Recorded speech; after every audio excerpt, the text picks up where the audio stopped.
¿Qué tal, jóvenes? ¿Cómo están? Soy el profesor José Milton Chachi Paniagua del curso de Lengua y Literatura de las Academias Aduni y César Vallejo. Y en esta oportunidad vamos a llevar a cabo la semana número 4 del ciclo Repaso Especial. ¿Ok? El tema que vamos a abordar es el tema del realismo europeo. Muy bien, hay que tomar en cuenta que estamos ceñidos justamente al sílabus que nos plantea San Marcos, y uno de los temas recurrentes justamente en las preguntas del examen es el tema del realismo europeo. Hablar de los representantes, a partir de los representantes comenzar en este caso a deducir las características del movimiento también. Muy bien, entonces comenzamos con la clase Literatura Moderna, la segunda parte. Como les había mencionado, vamos a hablar básicamente del realismo. Bueno, entendamos que cuando se habla de literatura moderna, se está hablando de toda aquella literatura que comienza a desarrollarse después de la etapa del medioevo, ¿no? La literatura se divide básicamente en cuatro espacios, ¿no? El espacio o cuatro periodos. La Edad Antigua, que tiene que ver con toda la literatura llamada el clasicismo griego; la Edad Media, donde justamente se desarrolla la literatura medieval, que es básicamente del siglo V hasta el siglo XV; y luego la Edad Moderna, que comienza del siglo XVI hasta el siglo XX, ¿no? Del XX hacia adelante se conoce como la literatura contemporánea. ¿Ok? Estamos en la segunda parte de la literatura moderna, estamos en un periodo importante que se conoce como el realismo, pero ¿qué podemos hablar de realismo europeo? Hay que entender algo siempre, ¿no? Toda literatura surge por algo, ¿no? Todo movimiento, corriente artística va a surgir por un motivo, no es que nazca de la nada, sino nace justamente por un contexto social, nace también como contradicción de lo anterior, y eso es lo que justamente tenemos que tomar en cuenta acá. Por ejemplo, si recordamos un poco las corrientes anteriores que se han desarrollado, ¿no? Ya que estamos hablando de literatura moderna, por ahí recordaremos qué cosa. A ver, por ahí recordaremos que en el siglo XVI se desarrolló un movimiento llamado el Renacimiento, ¿no? Recordamos un poco, el Renacimiento fue un movimiento que aparece justamente con el objetivo de recapitular o revalorar todo lo que tiene que ver con el mundo grecolatino, ¿no? Se alejó, hubo una oposición al pensamiento medieval, ya el teocentrismo se cambió por el antropocentrismo, la visión, en este caso del predominio de la fe, se cambió por el predominio de la razón, y en el Renacimiento hubo mayor impulso sobre las artes grecolatinas, ¿no? Hay que recordar autores como William Shakespeare, por ejemplo, autores que en el Renacimiento tomaron como referencia a los autores del mundo clásico, del mundo grecolatino. En España, quizás recordarás tú al poeta Garcilaso de la Vega, conocido como el Petrarca español. Entonces, en el Renacimiento, lo más resaltante justamente es la revaloración de la revaloración grecolatina, ¿no? Por ahí recordamos un poco sobre eso. Luego de ello, vamos a ver que hubo un momento, una literatura que quiso quebrar esa armonía, esa tranquilidad, ese tipo de equilibrio que existía en el Renacimiento, que fue básicamente en el siglo XVII, vamos a colocar acá, siglo de la crisis, el llamado barroco, ¿no? En el barroco, por ejemplo, fue una etapa, un movimiento que de cierta manera buscó la exageración, buscó romper el equilibrio, plantear muchas veces lo que es la inconstancia, la inestabilidad. Por eso que podríamos hablar acá de la inestabilidad. Aún se mantiene la revaloración grecolatina, eso sí, pero acá se habla mucho de la inestabilidad, de la exageración, ¿no? Pero la literatura tenía que regresar justamente al equilibrio, tenía que regresar a la mesura, ¿no? Ya no usar tantos personajes o usar elementos demasiado filosóficos, como por ejemplo en obras como La vida de sueño, o en demasiados personajes como en la novela El Quijote de la Mancha. Ya se debía abandonar eso, ¿no? Ya se debía buscar una literatura que de cierta manera nos plantee un equilibrio, una mesura, y para eso surge en el siglo XVIII, vamos a colocar, conocido como el siglo de las luces, un movimiento llamado, en este caso, neoclasicismo. ¿Dónde surge esto? En Francia, ¿no? La época del siglo de las luces, acuérdense ustedes, la ilustración, ¿no? El enciclopedismo francés, autores como Voltaire, Montesquieu, Robespierre, Buscaron que a través del conocimiento el hombre puede reformarse, ¿no? Claro, el hombre nace bueno, la sociedad lo corrompe, pero el conocimiento lo salva. La ilustración tenía justamente esa idea, que el conocimiento podía salvar al hombre y justamente la vida del ser humano podía ser salvada a través del conocimiento, como justamente se hablaban los grecolatinos, la razón. La razón es aquello que el hombre permite pueda ser salvado de la sociedad corrupta en este caso, ¿no? Entonces el hombre puede ser salvado a través de la razón, pero también a través de la mesura, el equilibrio, ¿no? El respeto a las normas. Por eso que el neoclasicismo partía de esta idea, partía de esta idea de la normatividad, ¿no? Todo debe estar en normas, reglas, todo estar basado justamente en planteamientos precisos, no debe haber exageración, no debe haber elementos de desequilibrio, todo debe ser normativo. ¿Qué más se plantea en el neoclasicismo? Racionalismo, ¿no? Racionalidad, claro, la razón sobre todo, ¿no? Tomar en cuenta eso, la razón pura, una idea muy interesante en esa época, ¿no? Normatividad, racionalidad y también qué cosa, que en este caso, algún aporte muy interesante en el clasicismo es que se debe enseñar, ¿no? Que en este caso, si hablamos de la normatividad, racionalidad, la literatura también debe ser un medio de enseñanza, el didactismo, ¿no? Es por eso que en este periodo van a aparecer fábulas, van a aparecer teatros que van a brindar una cierta moraleja o enseñanza. Quizás recordamos obras como El avaro de Molière, obras como El Cid de las niñas de Leandro Ferrán de Moratín en España, obras que nos van a dar una moraleja, una enseñanza de por medio. Pero si yo me quedo con la idea de la racionalidad, me quedo con la idea de la idea colectiva, de que el colectivo es más importante que el individuo, ¿no? Aparece un movimiento en la primera mitad del siglo XIX. En la primera mitad del siglo XIX. 1780 hasta 1845, más o menos, ¿no? Que va a oponerse al neoclasicismo, un movimiento que en este caso va a criticar a la racionalidad pura. Es más, aparece un libro, ¿no?, de un autor alemán llamado Crítica a la razón pura, claro. Y ese libro, de cierta manera, va a ser el inicio de este movimiento llamado romanticismo, ¿no? Claro, Immanuel Kant, el autor justamente de ese libro, ¿no? El filósofo alemán Immanuel Kant. Y el romanticismo, ¿qué planteaba? Frente a la normatividad, el romanticismo te daba la libertad. Racionalidad, no, sentimentalismo, ¿no? Claro. ¿Que la obra tiene que dar enseñanza? No, la obra tiene que expresar la emoción, emotividad, ¿no? El individuo tiene que expresar, en este caso, la emotividad del autor, ¿no? El individualismo.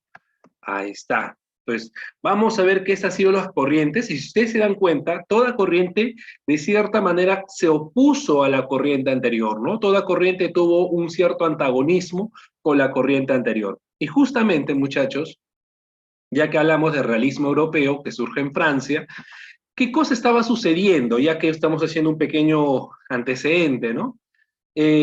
Francia y en general Europa, en la segunda mitad del siglo XIX pasaban diversos problemas. Hay que recordar que estamos en un contexto básicamente de crisis, un contexto que es la llamada revolución industrial, donde la burguesía de cierta manera ya se consolida como un tipo de sociedad, ¿no? Como tal, la burguesía ya se cimienta como un tipo de sociedad plena. Entonces la burguesía va a ser la que maneje los medios y modos de producción en la sociedad europea, ¿no? La industria básicamente va a desarrollarse. Los empresarios dicen, oye, mira, yo tengo industrias, tengo en fábricas y esto está yéndose arriba, ¿no? Está en este caso yéndole muy bien. Y ahora, frente a eso también va a aparecer una contradicción. Ya no va a estar el campesino, como en tiempos anteriores, sino ahora va a estar el obrero. Ahora hay una nueva clase trabajadora que va a ser el proletario, ¿no? El obrero, el trabajador de empresas, de las fábricas, ¿no? Pero estos trabajadores eran explotados. Claro, al haber una gran cantidad de máquinas, había necesidad que personas trabajen para esas máquinas, claro. Y lamentablemente ese tipo de trabajo no era un trabajo donde se respetaban una cantidad de horas, ¿no? Era un trabajo esclavizado, ¿no? Incluso había fotografías, imágenes donde niños iban a trabajar a estos espacios, ¿no? Además, ¿por qué? Porque hay que recordar también que estamos en una sociedad donde lamentablemente las máquinas comenzaban a trabajar y también lamentablemente ocupaban el trabajo del hombre, ¿no? Entonces, tú tenías que estar algo, ¿no? Tú decías, oye, ¿sabes qué? Yo quiero trabajar acá. Está bien, vas a trabajar, pero vas a trabajar una gran cantidad de tiempo. ¿Pero por qué? Porque si no lo haces, una máquina va a ocupar tu lugar. Claro, como hay una revolución industrial, hay un desarrollo de la tecnología, las máquinas podían ocupar el lugar de los trabajadores. Y lamentablemente eso pasó. Muchos trabajadores fueron despedidos, no había derechos a favor de ellos y lamentablemente a una familia, imagínate, ¿no? El padre se queda sin trabajo, la madre se queda sin trabajo y tiene hijos que alimentar, tiene una familia que mantener. ¿Qué va a hacer?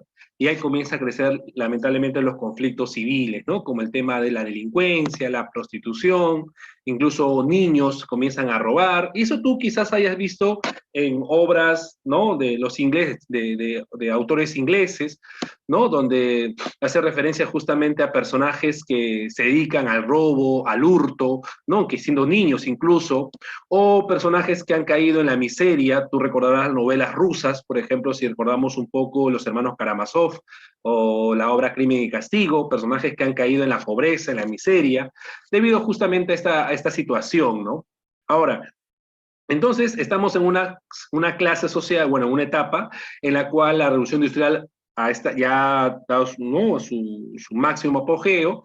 Hay personas que han perdido el trabajo, en este caso, como te señalaba, debido a que las máquinas comienzan a trabajar en vez de ellos, y en ese contexto también aparece los llamados sindicatos. ¿Por qué? Porque aparece un libro en el año 1848, que es el Manifiesto Comunista, ¿no?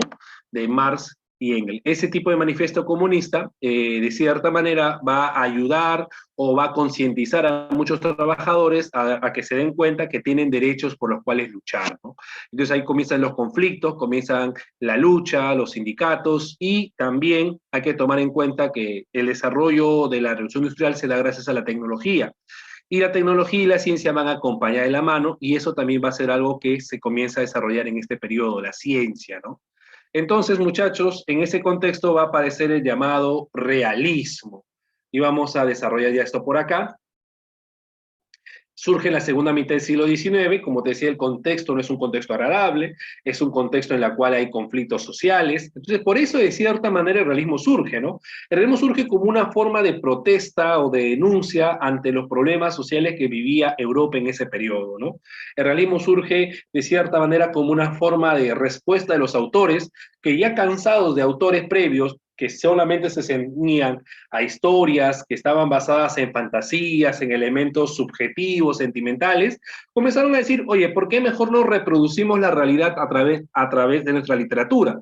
¿Por qué mejor no reproducimos lo que está sucediendo en la realidad, lo que sufren las personas? Entonces, de cierto modo, los autores del realismo buscaron que la literatura sea un retrato social, sea como una cámara fotográfica, sea un documento sociológico, describa tal y como se ve la realidad, abandonando de lado dos cosas: el tema de la fantasía, y abandonando también el tema personal.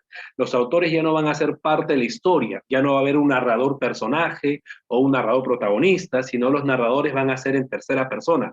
Yo no voy a contar mi historia, yo voy a contar la historia de un tercero, yo voy a contar la historia de lo que yo veo en la realidad. ¿Ok? En Francia, conflictos entre la burguesía y la clase obrera, como les mencionaba a ustedes, que ya comenzaba a ser consciente de su miseria y su fuerza para reivindicar sus intereses, debido justamente al manifiesto comunista que había aparecido, ¿no? Ya comienza a haber ciertos conflictos justamente en Francia, por este tipo de antagonismo que existe entre la burguesía y la clase obrera, ¿no? La burguesía se consolida a través de la revolución industrial, surge el proletariado, ¿no? La clase obrera trabajadora, aparece el Manifiesto Comunista de Engels y Marx, que te había mencionado justamente, que es quizás uno de los libros que ayuda a que la clase social tenga mayor conciencia sobre los problemas que estaban aconteciendo en ese tiempo, ¿no? Y también el positivismo. Como te decía, si la revolución industrial se desarrolló fue gracias a la tecnología, pero la tecnología no trabaja sola, trabaja ¿con quién? Con la ciencia. Entonces la ciencia y la tecnología van a ir de la mano para el trabajo justamente sobre la industria. Ahora, profe, ¿y este caso de la ciencia va a influir en la literatura? Claro, claro, va a influir mucho en la literatura. Y justamente los autores van a tomar como referencia el tema científico para desarrollar su literatura. como la ciencia tiene como base lo que es eh, la comprobación, como la ciencia tiene como base la investigación, la ciencia tiene como base lo que es la reproducción fiel de la realidad, cotejarlo con la realidad, los autores van a hacer eso. Para escribir una obra literaria no simplemente van a basarse en lo que se inspiran, sino van a investigar previamente, van a documentarse, van a leer, van a hacer que sus obras estén muy ceñidas a la realidad o a investigaciones científicas que puedan ser comprobables todo aquello que se menciona. Por ejemplo, Gustavo Flaubert describe en un momento de su novela, Madame Bovary, cómo el personaje Emma Bovary consume arsénico y eso le produce vómitos. Pero para ese momento, en ese momento de la descripción de cómo vomitaba o la reacción del cuerpo de Emma Bovary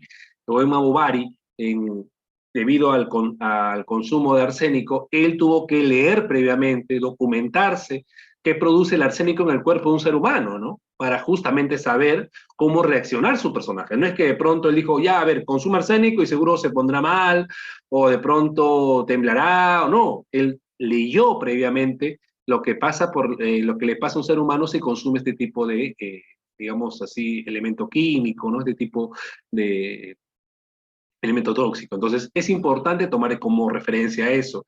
Los autores se documentaron.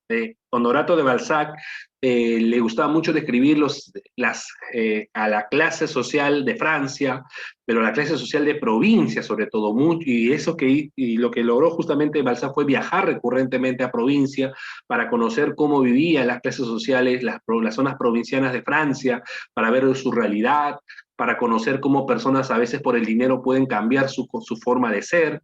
Entonces, hubo un documento previo. Entonces, ahí tiene que ver el positivismo, ¿no? Los autores no escriben, el arte literario no se vuelve solamente inspiración, no es como los románticos, ¿no?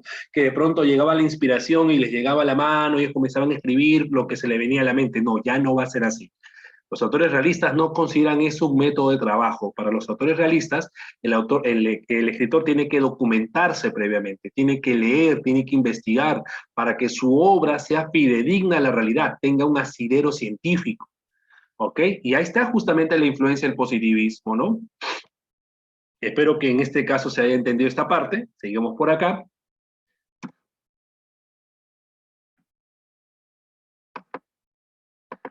A ver, el realismo europeo, el concepto, ¿cómo podemos definir el realismo europeo?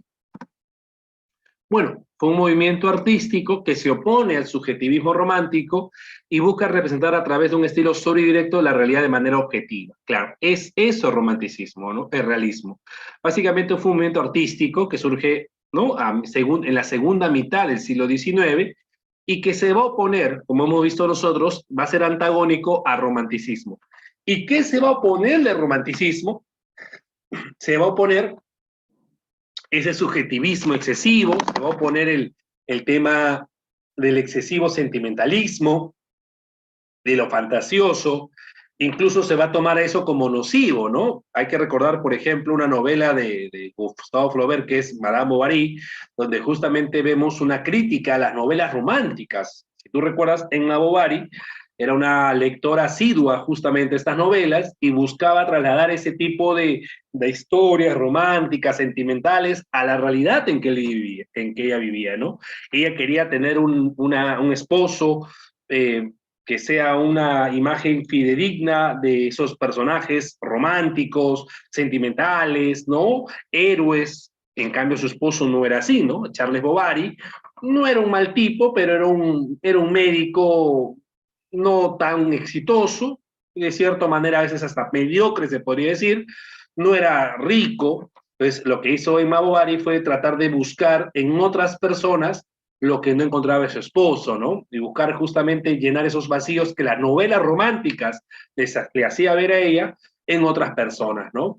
Al final, cuando se dio cuenta que no podía trasladar esa realidad a su realidad que vivía, termina suicidándose el personaje, ¿no? Entonces vemos que a través de eso Gustavo Flaubert critica a lo que es la lectura de las novelas románticas, ¿no? Ahora, los autores de realismo también abandonan lo que es el estilo subjetivo, demasiado melodramático de las novelas románticas, ese tipo de lenguaje demasiado sentimental, con excesivas interjecciones, propio de las novelas románticas. ¿Para qué? Para que su estilo sea muy sobrio, sea directo, ¿no? No use palabras rebuscadas, no use palabras demasiado fantasiosas, use palabras claras, directas, no caer en excesivos adjetivos, describir las cosas, pero básicamente no describirlas de una manera figurativa, sino objetiva, ¿no? Y es lo que justamente los autores realistas buscaban, describir la realidad tal y como se muestra, ¿no? No describir una realidad distante, diferente, no, sino una realidad tal y como se ve. Que el lector sienta que lo que está leyendo es un documento que representa la realidad tal y como él la conoce también, ¿no? Que la obra literaria sea como si fuese una cámara fotográfica donde él pueda conocer básicamente esa realidad, lo que está describiendo el autor. ¿Qué características tenemos acá? Bueno, en primera instancia, los autores realistas priorizaron la descripción. Algo muy importante en el realismo europeo es la descripción. Ellos van a describir detalladamente personajes, ambientes, ¿no? Lo que buscan es que la novela sea un retrato social. Por ejemplo, tenemos novelas como Papagorriot, ¿no? Papagorriot, novelas como Eugenia Grandet, donde el autor se puede pasar una o dos carillas de la novela describiendo el ambiente o el espacio donde se desarrollan los personajes, ¿no? Entonces vamos a ver que justamente los autores realistas van a buscar eso, la descripción recurrente, detallada, ¿no? Van a describir eh, el espacio donde vive el personaje, Eugenia Grandet, por ejemplo, el lugar donde vive, la casa, los personajes, su fisionomía, sus características físicas. Entonces vamos a darnos cuenta que los autores van a dedicarse mucho a ello, ¿no? A la descripción recurrente de los espacios, ¿no? Hay un estilo directo en ese aspecto, un estilo objetivo. ¿Ok? Entonces, por ahí tenemos una de las primeras características que también es recurrente. Hay que tomar en cuenta eso. Esa es una pregunta recurrente en San Marcos sobre el tipo de narración o característica o cómo los autores realistas abordaban la literatura. Era lógicamente a través de lo que es este tipo de estilo descriptivo, ¿no? Detallista. Muy bien. Luego, ¿qué tenemos también? Debido a los problemas coyunturales, la novela fue un medio de denuncia social. Claro, ellos van a usar a la novela como un tipo de medio para denunciar los problemas sociales que abordan en los personajes, ¿no? La novela va a ser usada como un tipo de medio para describir lo que sucede en el contexto, lo que pasa en el medio. De cierta manera, la literatura realista lo que buscaba era describir las diferencias, digamos así, las contradicciones sociales que aparecían en Europa de esos tiempos, ¿no? Las problemáticas sociales, y justamente también vemos que, sin duda alguna, la novela sirvió como un medio de denuncia, ¿no? Claro, entendamos algo, ¿no? La literatura francesa realista, bueno, la literatura realista de Francia y la literatura realista de Rusia son literaturas un poco diferentes, ¿no? ¿En qué sentido? En el sentido de cómo se aborda justamente la literatura, qué tipo de clase social aborda. Más o menos para que se entienda lo que estoy diciendo es lo siguiente. Los franceses buscaron abordar más que todo la problemática social, pero de una clase determinada, la clase burguesa, la clase media, ¿no? Los personajes principales de las novelas francesas eran personajes de clase media. Por ejemplo, recordamos novelas como Rojo y Negro de Stendhal, clase media, Madame Bovary, clase media, Papa Goriot, Eugenia Grandet, clase media, ¿no? Entonces los personajes están abordados en ellos. Si los franceses critican, van a criticar, describir y criticar, pero sobre todo la clase media. Los rusos no. Los rusos hablamos de un tipo de novelas donde se centra mucho a la clase baja, ¿no? A personajes desamparados, personajes míseros. Si hablamos un poco de Dostoyevsky, por ejemplo, ¿no?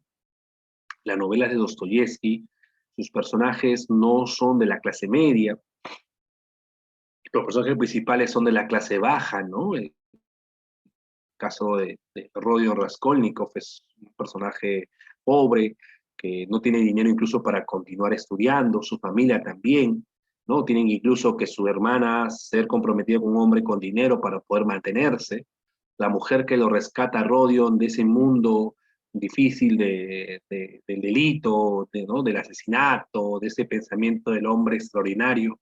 Es una mujer llamada Sonia, que no es una mujer de clase alta ni de clase media, sino es un personaje también de clase baja. Los héroes, y eso es algo muy interesante en el realismo, ¿no? Los héroes de las novelas ya no son hombres adinerados como eran en el romanticismo, ya no son personajes de clase media o seres burgueses, ya no son, ya. No es como la obra Werther de John Wolfgang Goethe, ¿no? Donde el personaje principal es un hombre aburguesado. Bueno, si tú te das cuenta, en la obra Werther, el personaje principal no trabaja, ¿no? Ni se dedica a trabajar. ¿Por qué? Porque es un burgués, ¿no? Es un hombre adinerado, un hombre que de cierta manera eso no le preocupa, ¿no? Le preocupan más temas personales, temas sentimentales. En cambio, los héroes de las novelas realistas son los personas, en este caso, los míseros, los desamparados, ¿no? Los, los personajes, en este caso, eh, que carecen de cuestiones económicas, o que carecen de cuestiones económicas o también de cuestiones morales también, ¿no? En caso de Sonia, por ejemplo, es un personaje que carece tanto lo económico como lo moral, ¿no? Era una meretriz, que en ese tiempo era una vergüenza, justamente, ¿no? Tanto así que su padre, Marmeladov, que también era un hombre que representaba la miseria humana porque era un hombre borracho, un hombre que le gustaba que lo golpearan, ¿no? Masoquista, se avergüenza de su hija, ¿no? Entonces vemos justamente que los personajes, los héroes, por llamarlo así, de estas novelas son los seres, en este caso más desamparados, seres marginales, ¿no? Seres que de cierta manera eh, carecen, carecen de algo, ¿no? Entonces es algo muy interesante de las novelas realistas. Ya el héroe no es un personaje inalcanzable, ¿no? Incluso en la novela Crimen y Castigo hay una referencia al estilo romántico, ¿no? Donde la idea del hombre adinerado busca salvar al hombre pobre. Es una referencia que se ve, por ejemplo, con el personaje que era la pareja de Dunia, la hermana de Rodio. Era un hombre adinerado, era el primo de María Petrovna, y era un hombre justamente adinerado, pero Lujin, si mal no recuerdo, y este hombre, en este caso, le decía, ¿no? A Dunia que tú debes agradecerme porque yo te estoy salvando del mundo mísero que tú estás condenada, ¿no? Entonces, el hombre adinerado se siente justamente con ese poder, ¿no? Te estoy salvando de la miseria que tú vives, ¿no? Te estoy salvando de ese mundo mísero, de ese mundo lleno de pobreza, de desamparo, ¿no? Lleno de carencias, y yo con el dinero que tengo te estoy salvando. Entonces, tú tienes que estar siempre agradecida a mi persona, ¿no? Entonces, esa imagen, esa representación de la realidad, lo describe Dostoyevsky en su novela, al final Dunia termina alejándose de él, termina con él, ¿no? Porque ella no se siente que es un favor lo que él le está haciendo, ¿no? Ahora, esa imagen es muy interesante, ¿no? Es una imagen que lo vemos en la sociedad. Claro, hay muchas personas que sienten que se dan esas cosas, ¿no? Que el hombre adinerado salva a la mujer de la pobreza, ¿no? Y nos han, incluso en las novelas, en las telenovelas, nos han representado eso como algo bonito, algo agradable, ¿no? La mujer pobre se conoce con un chico, un joven adinerado, y la mujer pobre termina heredando toda una riqueza, ¿no? Es decir, vemos eso como lo más atractivo en la historia, ¿no? La chica pobre se enamora del chico rico, ¿no? Algo así. Y el amor termina siendo simplemente algo adornativo, ¿no? Porque lo más interesante, resaltante, es cómo esta señorita de clase baja o clase pobre termina, en este caso, accediendo a toda una cantidad económica, ¿no? Y eso lamentablemente es la imagen estereotipada que nos ha dejado la literatura romántica, la literatura y que critica el realismo, y los medios de comunicación, las telenovelas, nos han cimentado eso como si fuera correcto, ¿no? Por eso que a veces escuchamos en las calles o en la sociedad misma que vivimos actualmente la idea tonta y absurda de que algunas personas piensen que conocer a un hombre adinerado o a una señorita adinerada es lo mejor que le puede pasar, ¿no? Cosas de esa manera, que de cierta manera, que de cierto modo se critica en esta novela también, ¿no? Dios, mira cómo algunas cosas no han cambiado, ¿no? Eso es algo interesante, cómo Dostoyevsky nos describe un problema en ese siglo, pero en este tiempo, siglo XXI, ya aún se mantiene esas cuestiones negativas, ¿no? ¿Qué más podemos hablar acá? La temática de las novelas se centra en la verosimilitud y en el análisis científico, psicológico o sociológico. Ya. Entendamos primero qué es verosimilitud. Lo verosímil es describir todo aquello que tenga apariencia de verdad, ¿no? Todo aquello que tenga o se asemeja a la verdad. Lógico, las novelas realistas van a describir justamente historias que estén muy cercanas a la realidad. Es más, Flaubert comentaba que la historia que él escribió sobre Emma Bovary fue una historia que él leyó a través de un diario. Comenta, si mal no recuerdo, que él se enteró de una mujer que se había suicidado justamente consumiendo arsénico cerca a su casa donde él vivía, y tomó como referencia ese hecho real para comenzar justamente a escribir la historia, ¿no? Dostoyevsky, por ejemplo, sus novelas están centradas mucho en lo que le pasó a él, ¿no? Claro, él usa mucho la referencia autobiográfica, y no confundir por eso con lo que tiene que ver con la novela romántica, ¿no? Porque Dostoyevsky no lo narra en primera persona, sus novelas, principalmente narra en tercera persona, sino usa como referencia los conflictos morales, psicológicos que ha tenido él en vida, y lo traslada justamente a su novela, ¿no? Su fuente de realidad es la historia misma de él, ¿no? Por ejemplo, el tema de su ludopatía, ¿no? Y tiene una novela llamada El Jugador, el tema de haber estado en la cárcel, ¿no? De los conflictos que vivía en Rusia contra el zar, y todo ese tema, ¿no? Lo va a usar como referencia dentro de sus novelas. Entonces, cuando hablamos de verosimilitud, hablamos que las novelas se ciñen a la realidad, que son novelas que las podemos cotejar con la realidad. Y eso claramente vemos en en las novelas de los realistas en general, ¿no? Papagorriot, Eugenia Grandet, ¿no? Historias que hasta ahora siguen vivas, ¿no? Entonces, esa es una calidad muy interesante de realismo. Nos describe temas sociales, temas que podemos ver, temas que son cotidianos, ¿no? De cierta manera son temas que lo podemos encontrar, incluso los personajes de sus novelas, podemos ser nosotros mismos, ¿no? No son personajes lejanos de la realidad que vivimos nosotros, ¿no? Es decir, si tú un día, por ejemplo, decides escribir, no sé, algo que te haya pasado, algo que te haya sucedido, y narrarlo, contarlo, puede partir de ser un tipo de cuento realista, ¿no? Porque estás describiendo algo que te ha sucedido en la realidad, algo que te ha pasado, ¿no? Dejando de lado el aspecto sentimental, subjetivo, ¿no? O puedes contar algo que le ha sucedido a un amigo tuyo, algo que le ha pasado, quizás, no sé, estamos en una época, por ejemplo, de pandemia, una época en la cual muchas personas han sufrido el tema del COVID, ¿no? Algunos lamentablemente han fallecido y todo eso. Si por ahí a alguno se le ocurre escribir un cuento o una historia acerca de lo que él ha visto o de lo que él ha conocido directamente, sería un tipo de relato realista, ¿no? Porque está describiendo la realidad tal como la ve, tal como la observa. Usaría, me imagino, un tipo de lenguaje más directo, un lenguaje en este caso sencillo, sobrio, ¿no? Sin usar demasiados, digamos así, palabras rebuscadas, ¿no? Para nada. Y por otro lado dice el análisis científico. Como les había mencionado a ustedes previamente, el positivismo fue una de las marcas más importantes del realismo de este periodo. El positivismo se centra principalmente en qué? En describir la realidad tal y como se muestra usando la ciencia de por medio. Y la ciencia tiene como base principal la observación. Los autores realistas lo que hacían era eso, observaban la realidad, observaban a sus personajes, se pasaban horas y horas observando al personaje. ¿Para qué? Para describirlo, detallarlo, ¿no? Y luego de eso comprobaban si lo que estaban contando tenía un cotejo con la realidad. Comprobaban y cotejaban si lo que narraban era adecuado o tenía un asidero real. Y es por eso que muchos autores usaron los elementos científicos o aludieron a elementos de la biología, ¿no? De algunas ciencias puras en este caso, para poder describir lo que estaban narrando.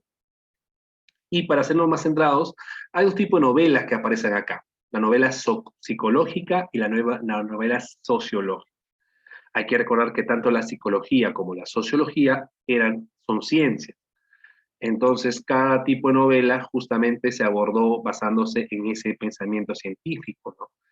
¿Qué es la sociología? Bueno, te comento también que la sociología fue una ciencia que recién surgió en este periodo, ¿no?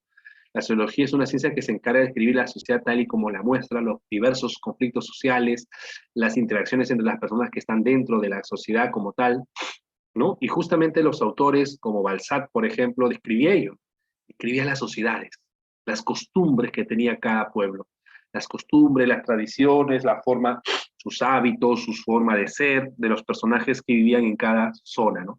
Sobre todo, como te decía, Balzac se encargó mucho de escribir a la zona de provincia. ¿Y la psicología qué estudia? La psicología es una ciencia que se encarga de estudiar lo que es el comportamiento humano. El comportamiento, esa palabra tan interesante, el comportamiento, la actitud humana, ¿no? Y Dostoyevsky y Stendhal justamente se centraron en eso. Lo que buscaban ellos era, por ejemplo, Stendhal, describir lo que era la subjetividad de su personaje. Qué es lo que pensaba, qué es lo que sentía, qué es lo que quería, cómo se comportaba frente a un hecho, qué actitud tenía frente a ese hecho. Por ejemplo, un personaje recordado de sus novelas era el personaje llamado Julián Soriel, el personaje de la obra Rojo y Negro, ¿no? Un personaje cuya actitud fue el arribismo puro. ¿Qué es el arribismo? Buscar hacer todo lo que sea posible con tal de ascender socialmente, ¿no? Y eso es lo que él buscó, enamorando a una mujer adinerada, ¿no? Entonces, ahora, el contexto también en que se desarrolla es un contexto histórico. Rojo y Negro hace alusión a lo que eran las guerras napoleónicas, ¿no? Eh, en cambio, Dostoyevsky también describió, se metió a la mente, a la psique del personaje, y sobre todo sus teorías, ¿no? Nosotros como seres humanos tenemos muchas teorías, muchos pensamientos, y Dostoyevsky quiso justamente inmiscuirse en el pensamiento de su personaje. Hablamos de Crimen y Castigo del personaje llamado Raskolnikov, ¿no? Lo que sentía, las actitudes que tenía, los pensamientos, basándose en teorías, ¿no? Por ejemplo, hay una teoría que se plantea ahí, la teoría del hombre extraordinario, ¿no? Una teoría que más adelante va a ser en este caso desacreditada o desmitificada, como se dice, ¿no? Entonces, la novela psicológica lo que va a buscar es inmiscuirse, ¿no? A ahondar, ¿no? Adentrarse a lo que es la psique del personaje, a sus pensamientos, a su subjetividad, a sus deseos, ¿no? Basándose netamente desde un punto de vista psicológico, ¿no? Tratando de buscar una explicación netamente objetiva ante los sucesos, ¿no? Claro, que no es que el personaje Rodion tuvo ese pensamiento porque sí, ¿no? Sino, si tú te das cuenta, lees la novela, hay un contexto en el cual se desarrolla Rodion y ese contexto influye mucho en el personaje, ¿no? Claro, la pobreza, la miseria en que vivía, influye mucho en las ideas que él tenía, ¿no? Muy bien. Tenemos algunos representantes de la novela realista, también importante tomar como referencia esto. Ahora, antes de continuar por acá, también hay que recordar, en este caso, que los autores realistas no todos tuvieron una misma características, algunos tenían ciertas características disímiles, ¿no? Pero algo que sí los hizo comunes a todos es buscar la descripción detallada de la realidad, ¿no? Hubo un movimiento también, para comentarlos, en este caso en clase, llamado el naturalismo, que fue, por decirlo así, un tipo de etapa o periodo de realismo o estilo de realismo donde se describió de manera muy exagerada las cosas. Y no exagerada en el sentido barroco, sino con demasiada crudeza. El naturalismo, ustedes habrán escuchado en este caso, ¿no? De los pensamientos, del desarrollo de la humanidad y todo ello, ¿no? Del naturalista, eh, donde se planteaba justamente que el entorno determinaba al hombre, ¿no? Claro, eh, Charles Darwin, exacto. el naturalista Charles Darwin, ¿no? Y este darwinismo naturalista influyó mucho también en algunos autores. Algunos autores del realismo consideraban que la sociedad determinaba al hombre, que si un hombre era malo o tenía actitudes inadecuadas, era porque la sociedad lo había transformado así, porque la sociedad lo había determinado de esa manera. El que el entorno, la naturaleza, de ahí el nombre, determina al hombre. El entorno determina al hombre, ¿no? Claro. Entonces, el hombre se adapta simplemente a su medio, ¿no? Se adapta, se adecua al medio en que está. Entonces, vamos a ver que incluso hasta las características físicas podrían determinar la conducta de un humano. Recuerdo que los naturalistas consideraban que las personas, por ejemplo, obesas o gordas, eran representaciones de personas ricas. Y las personas que tenían, por ejemplo, una mandíbula muy sobresalida, muy resaltada, eran representación de hombres, de personas avaras, ¿no? Personas avaras, eran delgados y con su mandíbula muy sobresalida, ¿no? Y si tú recuerdas un poco de los dibujos antiguos, tenían esa característica, ¿no? Esa representación, ¿no? El adinerado, el aburguesado era un hombre gordo, obeso, ¿no? Siempre comiendo, con vestido de traje, o el hombre, en este caso, avaro, codicioso, era un hombre delgado, que no comía porque era tan codicioso que no quería gastar dinero en comida, y su mandíbula era muy sobresalida, muy resaltada, muy larga, ¿no? Ya, eso tiene que ver mucho con el naturalismo. Y en la literatura también se vio eso a través de qué? A través de la descripción demasiado cruda, una descripción demasiado cruda de la realidad, ¿no? Con elementos que hasta pueden caer en la obscenidad, en elementos grotescos, ¿no? Por ejemplo, describir la sangre, los vómitos, la drogadicción, el sexo, ¿no? Entonces el naturalismo tiende a eso muchas veces, ¿no? A hacer una descripción muy, pero muy detallada y a veces hasta muy obscena de la realidad, ¿no? ¿Qué autores naturalistas aparecieron en Francia? Bueno, tenemos autores como Guy de Maupassant, un autor francés que escribió una obra llamada La bola de cebo o La gordiflona, y el más conocido es Emilio Solá, con una novela llamada Naná, ¿no? Que hace referencia a una meretriz, al tema de la prostitución, ¿no? Entonces, tomemos como referencia también ello, ¿no? La característica del naturalismo como tal. Bueno, vamos a continuar por acá, hablando de algunos representantes. Tenemos a Honorato de Balzac. Él es escritor francés, considerado como el padre de la novela sociológica, una novela que describe las costumbres de las sociedades de Francia. Como te mencionaba a ti, Balzac se centró principalmente en la sociedad de provincia, ¿no? La sociedad provinciana de Francia, ¿no? Sus espacios más que todo eran de la zona de provincia. Los argumentos se basaban en la realidad cotidiana, ¿no? Como toda una obra de autor realista, describía la realidad verosímil, la que él observaba, usaba muchos detalles. Sus novelas describen la sociedad francesa, trató de agrupar sus novelas en una obra monumental, claro. Todas las novelas que él tenía, en su mayoría describían la sociedad francesa provinciana del siglo XIX, y él buscó que todas estas novelas sean toda una sola, es decir, que todas estas novelas se agrupen en un solo título, ¿no? Una obra llamada La Comedia Humana, ¿no? Él buscó ello, ¿no? Buscó que todas sus obras estén dentro de este título llamado La Comedia Humana. Ahora, ¿cuál es uno de los temas recurrentes dentro de sus novelas? Es decir, el comportamiento de la gente de provincia era básicamente de que el dinero podía cambiarlos, de que el dinero generaba un cambio en su actitud, ¿no? Claro, como uno de sus temas frecuentes es la influencia del dinero en la actitud de las personas y la sociedad, cómo la sociedad o las personas pueden cambiar frente al tema del dinero, ¿no? Por ejemplo, si recuerdas la novela Eugenia Grandet, en la novela Eugenia Grandet, el personaje llamado Charles Grandet, que es el primo de Eugenia, en un principio estaba enamorado de Eugenia Grandet, hablaba con ella, todo eso, hasta que de pronto decide, ¿no? Ya no continuar con dicha relación, incluso le dice que él se va a casar con una mujer no de provincia, sino una mujer de otro lugar, adinerada. Entonces, la actitud de Charles Grandet en este caso es distinta, ¿no?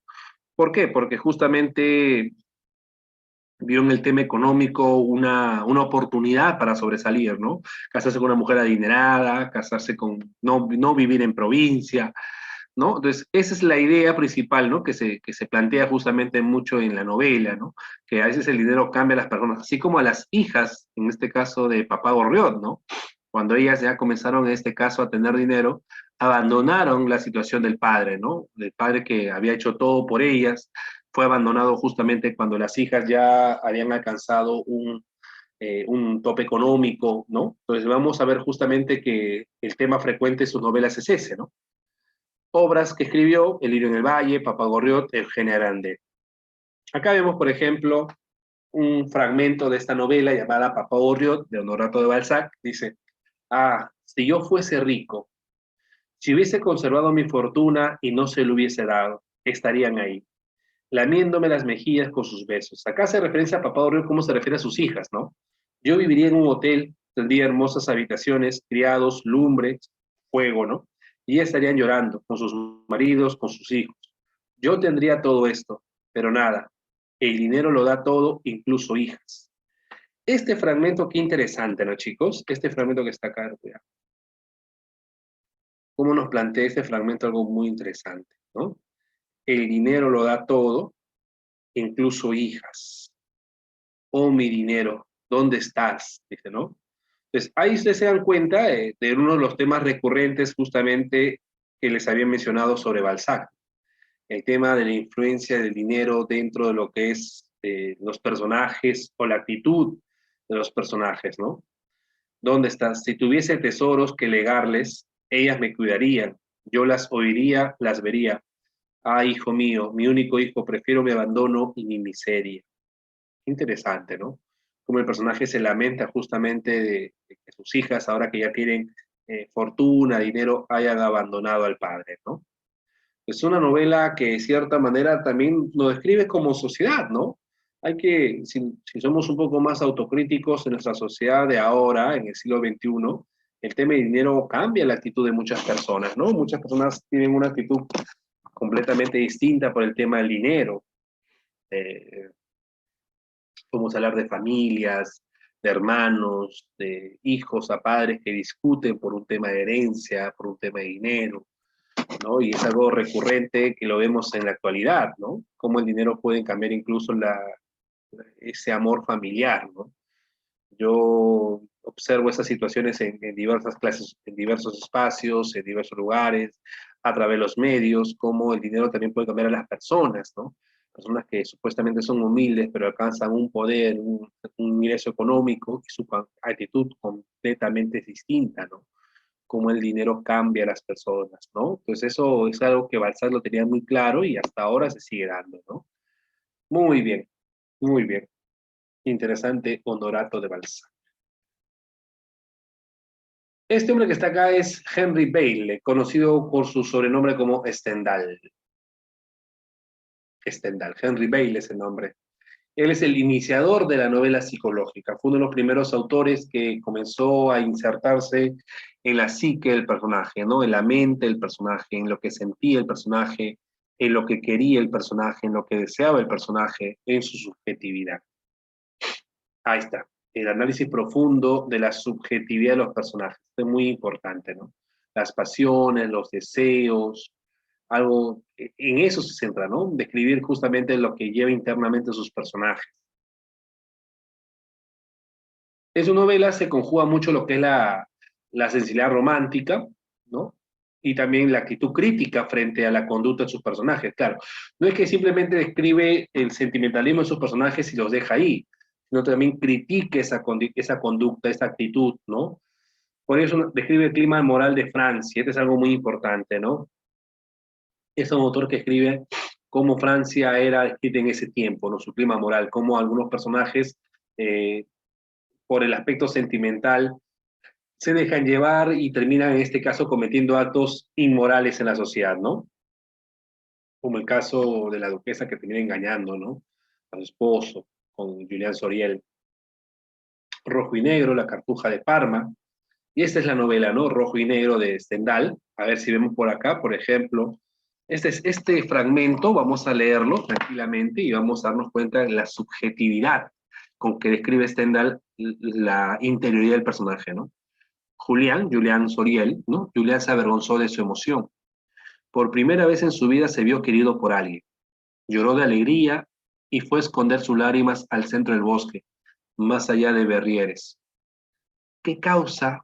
Mira, esta primera parte es interesante, porque nos plantea, dice, ¿no? Lloró de alegría, su emotividad, ¿no? Acá podemos hablar de un narrador omnisciente. A ver, si recuerdan un poco de lo que es teoría narrativa, el narrador omnisciente es el que describe la interioridad de los personajes también, ¿no? ¿Qué causa produce en mí el estado en que me encuentro? Dijo al fin. Pero se dijo a sí mismo, ¿no? Acá vemos cómo el personaje habla desde su interioridad. Creo que darían 100 vidas que tuviera por el buen cura Chelán, quien acaba de demostrarme que soy un idiota, más que a nadie en el mundo me importa engañarla a él, y no lo consigo. Leen en lo más recóndito de mi alma ese fuego secreto de que me habla. Es mi ansia de hacer fortuna. De hoy en adelante, continuó Julián, no han de inspirarme ya confianza más que aquellas características de mi temperamento que haya sometido a prueba. ¿Quién había de decirme que experimentaría placer vertiendo lágrimas? Que amaría a quien me demuestra que soy un idiota, ¿no? Entonces, acá vemos cómo el personaje se cuestiona, ¿no? Dice, ¿no? ¿Qué causa produce en mí el estado en que me encuentro? ¿No? Creo que daría 100 vidas que tuviera por el buen cura Chelán, ¿no? Un cura en este caso, que acaba de mostrar que soy un idiota, más que a nadie en el mundo me importa engañarle a él y no lo consigo. Él quería en este caso la aprobación de este cura, pues, ¿no? Lee en lo más recóndito de mi alma, ese fuego secreto de que me habla es mi ansia de hacer fortuna. Claro, la ansia de hacer fortuna es justamente el arribismo que les había mencionado acerca de este personaje, ¿no? De hoy en adelante, no han de inspirarme ya confianza más que aquellas características de mi temperamento que haya sometido a prueba. ¿Quién había de decirme que experimentaría placer vertiendo lágrimas? Que amaría aquí me demuestra que se refiere justamente al cura chiliano, ¿no? Amar en el sentido de que estima, lo quiere, ¿no? Lo estima. Porque en este caso se preocupa por él, ¿no? Se preocupa por esta persona. Entonces ahí vemos cómo el narrador nos está planteando la interioridad del personaje, ¿no? La subjetividad de Julia Soler, este conflicto sentimental que tiene el personaje, ¿no? Muy bien.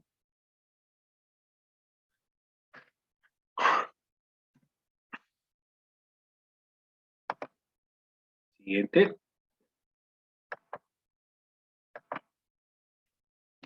Este hombre que está acá es uno de los autores más importantes de Francia. Ese señor llamado Gustave Flaubert, sin duda. Sin duda es uno de los autores más interesantes en la novela francesa. Tanto así que el mismo Vargas Llosa le dedicó un ensayo, ¿no? La utopía arcaica, no, el, la orgía perpetua, si mal no recuerdo. Hace referencia a su novela llamada Eugenia de Madame Bovary. Él perfeccionó la novela moderna, su estilo, su forma de escribir, una novela que se diferenció mucho de sus antecesores, de otros realistas. Él le dio mucho cuidado al estilo narrativo, a las palabras que utilizaba.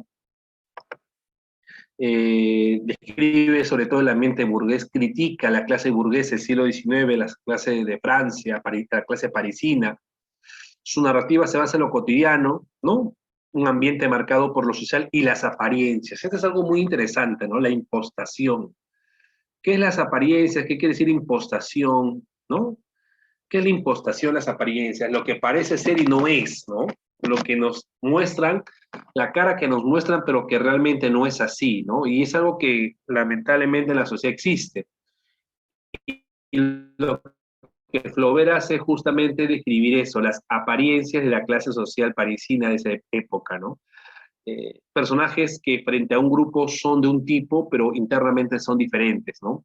En su época, muchas familias burguesas vivían bajo las apariencias de ser una familia feliz, una familia donde no hay conflictos, una familia donde todo va bien, y eso no era la realidad, pues, ¿no? Por eso que justamente Flaubert lo que hace es describirnos la otra cara de la moneda, esa cara oscura, esa cara desagradable que a muchas familias parisinas no les gustaba describir, ese tipo de conflictos, por ejemplo, maritales que existían, eso lo describe Flaubert. Y ese hecho le causó a Flaubert un problema porque fue enjuiciado, ¿no? Por escribir esos temas muy personales, fue enjuiciado por mucho tiempo, incluso hasta iba a ser mandado a cárcel, si mal no recuerdo, por todo ello. Al final terminaron, en este caso, absolviéndolo de toda culpa, ¿no? Y es por eso, y este tema de la impostación o las apariencias es un tema que en este caso Vargas Llosa lo toma también como referencia en su novela, ¿no? La impostación. Personajes que fingen ser algo que no son, ¿no? Tú recordarás la novela La ciudad y los perros. La novela La ciudad y los perros finge ser algo que no es, ¿no? Supuestamente el colegio tiene que ser un lugar donde hay moralidad, hay respeto, hay una linealidad de respeto a las normas, y es todo lo contrario, ¿no? Hay una impostación enorme. Incluso los mismos personajes fingen ser algo que no son, ¿no? Los alumnos del círculo, el esclavo, ¿no? El coronel del colegio, son personajes que impostan. Por eso que, de cierto modo, Vargas Llosa, uno de los primeros títulos que le dio a su novela La ciudad y los perros fue Los impostores, ¿no? Haciendo referencia justamente al concepto de la impostación, ¿no? La apariencia, el fingir, ¿no? Muy bien. Critica el excesivo subjetivismo y irrisorio del romanticismo literario. Lo que les había mencionado, ¿no? En su novela, Flaubert hace una crítica directa, ¿no? Centrada, una crítica muy, pero muy ácida sobre lo que es las novelas románticas, ¿no? Él consideraba que las novelas románticas, de cierto modo, podrían generar un problema, un conflicto en las personas, ¿no? Y sobre todo aquellas mujeres o personas que querían trasladar esa historia o ese relato romántico en la realidad, ¿no? Podría generar un problema justamente en ese aspecto. Por eso que en su novela Madame Bovary hay una crítica directa justamente a esa situación. Prioriza un estilo sencillo, directo, muy cercano al habla cotidiano. Claro, su estilo cuida mucho lo que es el estilo narrativo, ¿no? La forma de cómo los personajes se expresan, la forma como dialogan, es muy, en este caso, digámoslo así, muy perfeccionista en ese aspecto, ¿no? Muy perfeccionista, perfecciona mucho lo que es el estilo de la narración. Algunas obras, Madame Bovary, La educación sentimental, Salambó, por ejemplo, vemos acá vamos a reconocer, por ejemplo, la descripción, que es uno de los temas recurrentes en lo que es la novela realista, ¿no? La descripción detallada. Dice, el novato, tomando entonces una resolución extrema, abrió una boca desmesurada y a pleno pulmón, como para llamar a alguien, soltó esa palabra, Charbovary. Súbitamente se armó un jaleo, que fue increciendo con gritos agudos. Aullaban, ladraban, pataleaban, repetían a coro, Charbovary, Charbovary, que luego fue rodando en notas aisladas y calmándose a duras penas, resurgiendo a veces de pronto en algún banco donde estallaba aisladamente, como un petardo mal apagado, alguna risa ahogada. Sin embargo, bajo la lluvia de amenazas, poco a poco se fue restableciendo el orden en la clase, y el profesor por fin logró captar el nombre de Charles Bovary. Después de que éste se lo dictó, deletreó y releyó, ordenó inmediatamente al pobre diablo que fuera a sentarse en el banco de los desaplicados al pie de la tarima el profesor. Pues acá notamos, por ejemplo, la descripción. Está describiendo, está detallando una situación de un personaje, ¿no? Una de las situaciones o escenas de la obra, ¿no? Está describiendo cuando Charles Bovary estuvo en el colegio, ¿no? Como él pronunció su nombre, ¿no? Charles Bovary, ¿no? Y cómo los demás niños se burlaban justamente de él, ¿no? ¿Ok? Entonces vemos justamente en ese aspecto cómo es una característica de realismo, la descripción recurrente, la descripción detallada, que también lo podemos haber visto justamente en el fragmento de Balzac también, ¿no? Muy bien. Por acá tenemos entonces este autor, Gustavo Flaubert. Seguimos por acá.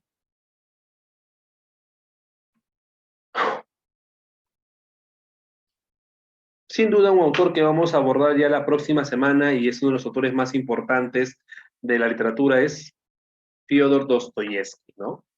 Es un escritor ruso, considerado como el padre de la novela psicológica, ¿no? O en este caso como el que desarrolla a perfección la novela psicológica, entendiendo la novela psicológica como aquella novela que describe la subjetividad de los personajes, ¿no? Utiliza mucho lo autobiográfico que te había mencionado, parte de su vida, va a hacer referencia para sus novelas, ¿no? Como fuente para su narrativa, lo autobiográfico. No es algo ajeno a ello, el tema de sus conflictos personales, su ludopatía, el tema de haber pasado por la cárcel, ¿no? Describe los ambientes, como te decía, los autores rusos describen ambientes y espacios del mundo marginal, ¿no? No son los espacios burgueses que se escriben en la literatura francesa. No es ese espacio burgués considerado en las novelas francesas, sino el espacio en que describe Dostoyevsky es un espacio marginal. Los personajes se mueven justamente en condiciones de clases sociales desfavorecidas, ¿no? Preocupación por temas morales y filosóficos. Algo también importante es que, por ejemplo, ¿cuáles son los temas morales que se preocupan? El tema de la moral humanitaria, ¿no? El tema moral se refiere al aspecto de cual el hombre puede cometer algún delito y no sentirse ajeno a, en este caso, a lo que es la condena frente a eso. Es decir, para Dostoyevsky, cuando se habla de temas morales se refiere a lo que es, por ejemplo, el tema del homicidio, el tema de la prostitución, ¿no? El tema del alcoholismo, son temas que tienen que ver con afectos morales, ¿no? Con cuestiones que afectan a la moralidad del ser humano. Entonces, justamente cuando dice preocupación por temas morales, es que sus personajes están ceñidos justamente por ese aspecto. Les había hablado también del personaje Maudunia, ¿no? La hermana de Raskolnikov, que estaba comprometida con un hombre adinerado. Entonces, ahí vemos también un aspecto moral, ¿no? La idea del sacrificio, la idea de que la hermana tiene que sacrificarse y casarse con un hombre adinerado para poder mantener a su familia. Otro hombre llamado Svidrigailov en la novela era un esposo de María Petrovna, pero un hombre lascivo, un hombre lujurioso que quería aprovecharse en este caso de la hermana de Rodion también. Entonces, las cuestiones morales tienen que ver justamente con personajes que están ceñidos a eso, ¿no? A la prostitución, al alcoholismo, a la usura, por ejemplo, acuérdate de Alena Ivanova, ¿no? A la lujuria, ¿no? Entonces, a eso se refiere con la preocupación por temas morales, personajes que justamente son carentes de moralidad, ¿no? Y temas filosóficos, claro, el tema, por ejemplo, de la ética, ¿no? La ética es un tema filosófico, no que la ética moral, conflicto ético-moral, ¿no? La ética, si es correcto que el ser humano, por ejemplo, pueda dar muerte a otra persona si la considera nocivo, ¿no? ¿Y quién somos nosotros para considerar nocivo a una persona? ¿Bajo qué criterio lo hacemos? Y está justamente un conflicto ético, ¿no? Consideramos a esta persona que está haciendo mal, ¿y qué es algo malo, no? ¿Desde qué punto de vista estamos viendo lo malo? Lo malo para mí puede ser lo bueno para ti o viceversa. Pues justamente ese conflicto ético es algo que recurrentemente vamos a ver en sus novelas de Dostoyevsky, ¿no? Muy bien. Y eso lo vamos a detallar la próxima semana con más puntos, ¿no? Analizar profundamente la subjetividad propia de la novela psicológica, la subjetividad de sus personajes, no es propio de la novela psicológica. Obras que tiene El Idiota, Crimen y Castigo, Los Hermanos Karamazov, ¿no? El Jugador también. Y acá vamos a ver un fragmento, ¿no? De la novela Crimen y Castigo, donde hace referencia justamente a esta subjetividad, ¿no? A lo que es la novela psicológica como tal. ¿Qué tenía mi idea? Se preguntaba. Por ser más estúpida por ser más estúpida que las demás y teoría, dice acá, ¿qué tenía mi idea? Se preguntaba, por ser más estúpida que las demás ideas y teorías que circulan y luchan por imponerse sobre la Tierra desde el mundo desde que el mundo es mundo. Oh pensadores de cuatro cuartos, ¿por qué os detenéis a medio camino? ¿Por qué mi acto os ha parecido monstruoso? ¿Por qué es un crimen?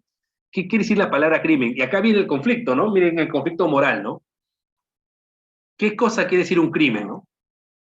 Comienza a cuestionar la palabra crimen, ¿no? Tengo la conciencia tranquila, sin duda. He cometido un acto ilícito. He violado las leyes y he derramado sangre. Pues cortadme la cabeza y asunto concluido. Pero en este caso, no pocos bienhechores de la humanidad que se adueñaron del poder en vez de heredarlo, desde el principio de su carrera debieron ser entregados al suplicio. Lo que ocurre es que estos hombres consiguieron llevar a cabo sus proyectos, llegaron hasta el fin de su camino y su éxito justificó sus actos. El fin justifica los medios, ¿no? En cambio, yo no supe llevar a buen término mi plan. y en verdad eso demuestra que no tenía derecho a intentar ponerlo en práctica. Entonces, por acá vemos algo muy interesante del personaje.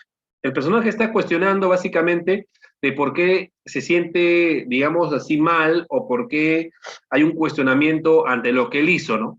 Que fue asesinar justamente a la señora León Ivanova, ¿no?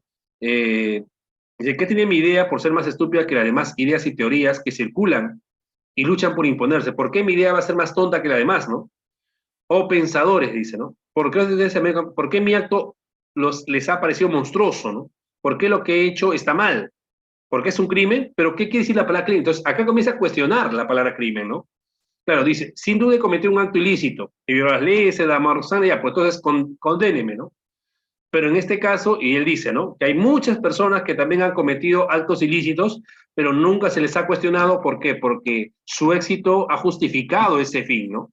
Y su éxito ha justificado el medio, sus actos. Es decir, el fin justifica los medios, ¿no? Es decir, al final su éxito justificó sus actos. Es decir, hay personas que cometieron delitos, asesinaron, todo ello, pero lo que lograron al final fue que quizás liberaron una sociedad, una nación, quizás lograron asesinando a esa persona un bien común. Entonces, ellos llevaron a buen término su plan, ¿no? Matar a alguien, pero con el fin de conseguir un bien social, ¿no? Y en esto demuestra que no tenía derecho a intentar ponerlo en práctica. Entonces, vemos cómo cuestiona el tema y cómo minimiza, de cierta manera, el asesinato que él ha cometido, ¿no? Él considera que lo que ha hecho está mal, y no por el hecho mismo, sino porque no se llegó a justificar o a demostrar la justificación de su acto, ¿no? No está mal por haberla matado, sino está mal porque no he demostrado por qué la maté, ¿no? Está mal porque no hubo un éxito después de ese acto, ¿no? Entonces, vemos cómo hay ese conflicto, ese conflicto moral ante lo que es un crimen, ¿no? Muy bien. Entonces, hasta acá tenemos justamente lo que tiene que ver con los representantes